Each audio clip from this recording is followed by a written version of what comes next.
पूरे भारत में ऐसे 6 लाख से भी ज्यादा गांव हैं। यह वाकई सोचने वाली बात है कि हमारी 1.4 अरब की विशाल आबादी का लगभग 2/3 हिस्सा इन्हीं गांवों में रहता है। इस विशाल तंत्र को बिना किसी रुकावट के चलाने के लिए एक बेहतरीन त्रिस्तरीय प्रणाली यानी 3 लेयर वाला सिस्टम बनाया गया है। इस व्यवस्था को एक पिरामिड की तरह समझा जा सकता है। पिरामिड के बेस पर सबसे निचले स्तर पर ग्राम पंचायत होती है।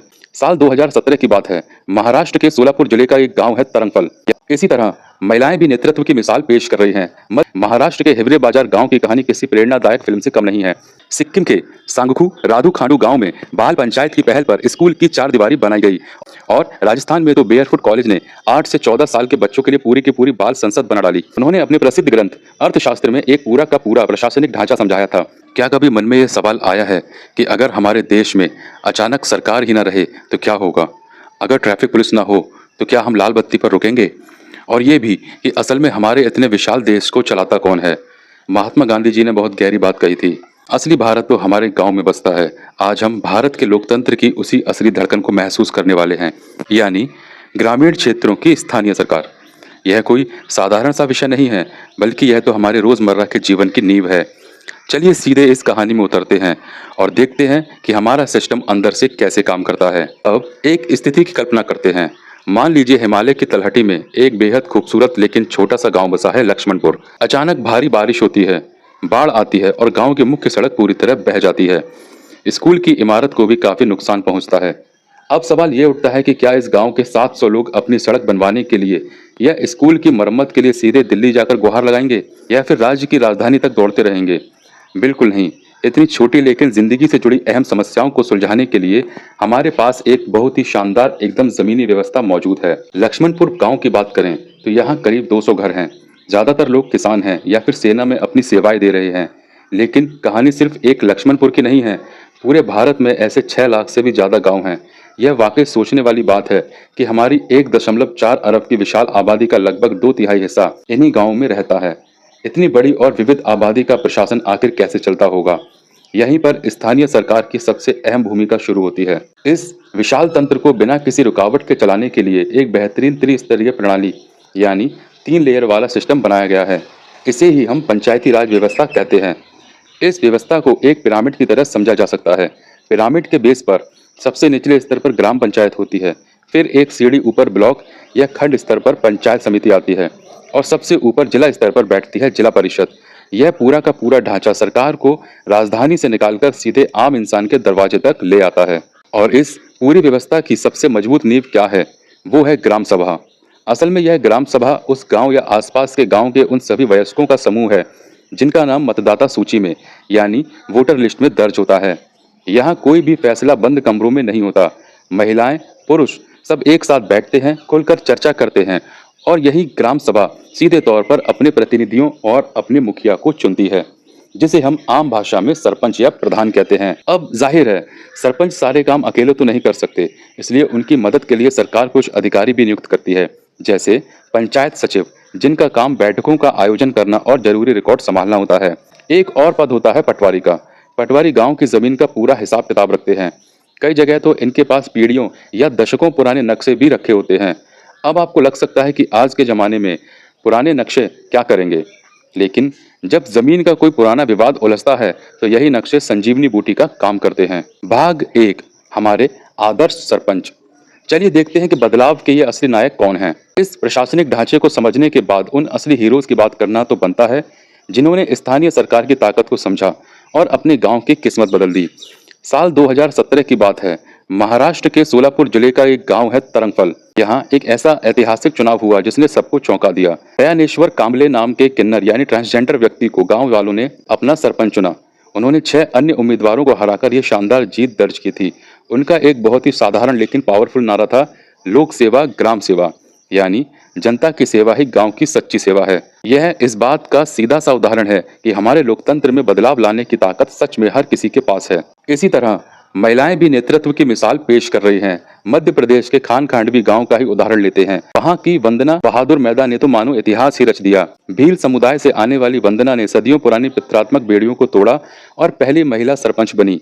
सरपंच बनने के बाद उन्होंने सुनिश्चित किया कि महिलाएं भी पंचायत की बैठकों में आए, अपनी बात रखें। शिक्षा और स्वच्छता जैसी जो सबसे गंभीर समस्याएं थी उन पर उन्होंने सीधा प्रहार किया। और सिर्फ सामाजिक मुद्दे ही नहीं, पर्यावरण को बचाने में भी इन सरपंचों ने गजब का काम किया है।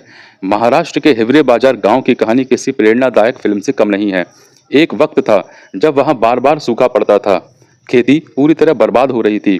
फिर एंट्री होती है पोपटराव बागुजी पवार की, जो सरपंच चुने गए।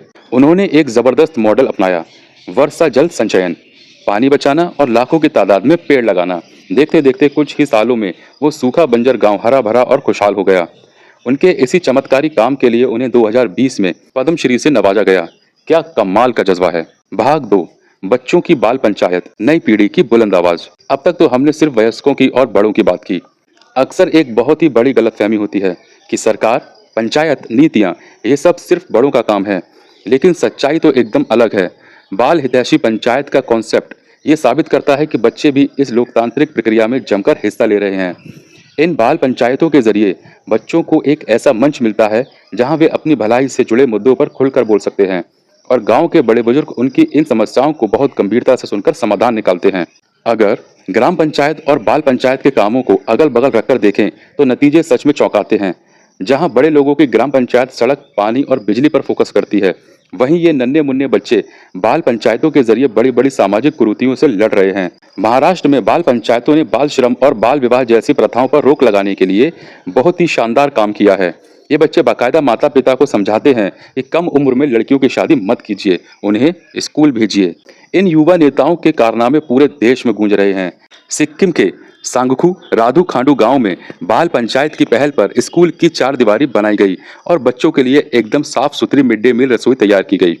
और राजस्थान में तो बेयरफुट कॉलेज ने 8 से 14 साल के बच्चों के लिए पूरी की पूरी बाल संसद बना डाली। मजे की बात तो यह है कि इस संसद में असली चुनाव होते हैं, बच्चों के पास बाकायदा वोटर आईडी कार्ड होते हैं और उनका अपना एक कैबिनेट, एक मंत्रिमंडल भी होता है।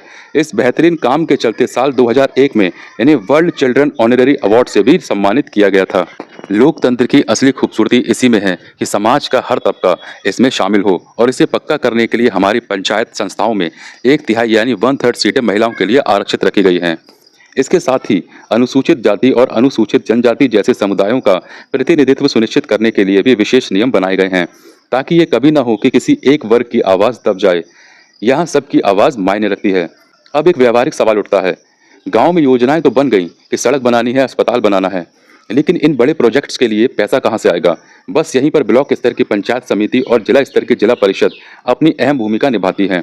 ये संस्थाएं सारे गांव की विकास योजनाओं को इकट्ठा करती हैं और फिर उन्हें राज्य सरकार तक पहुंचाती हैं। प्रधानमंत्री ग्राम सड़क योजना जैसी बड़ी परियोजनाओं के लिए जो करोड़ों का फंड आता है, वो इन्हीं के जरिए गांव तक पहुंचता है। यानी ये गांव और राज्य की बड़ी सरकार के बीच एक बहुत मजबूत ब्रिज का काम करती हैं। भाग 3, चाणक्य का प्राचीन मॉडल, प्रशासन की 2300 साल पुरानी जड़ें। कई बार ऐसा लगता है कि प्रशासन का इतना व्यवस्थित तरीका शायद आज के आधुनिक युग की ही देन है, लेकिन चलिए इतिहास के पन्नों में करीब 2300 साल पीछे चलते हैं। यह जानकर सच में हैरानी होती है कि हमारे पूर्वज कितने बड़े दूरदर्शी थे। महान विद्वान कौटिल्य, जिन्हें दुनिया चाणक्य के नाम से भी जानती है, उन्होंने अपने प्रसिद्ध ग्रंथ अर्थशास्त्र में एक पूरा का पूरा प्रशासनिक ढांचा समझाया था। उन्होंने लिखा था कि 10 गांव के ऊपर एक संग्रहण यानी उप जिला होना चाहिए, 100 गांव पर करवाटिका यानी जिला, 400 गांव पर द्रोणमुख और 800 गांव पर स्थानीय यानी प्रांतीय मुख्यालय होना चाहिए। ये कितने आश्चर्य की बात है कि हमारी आज की यह त्रिस्तरीय पंचायत प्रणाली चाणक्य के उस प्राचीन मॉडल से कितनी ज्यादा मिलती जुलती है। तो एक बात तो एकदम शीशे की तरह साफ हो जाती है, सरकार कोई राजधानी में बैठी अदृश्य संस्था नहीं है, बल्कि यह हमारे और आपके बीच से ही निकलती है।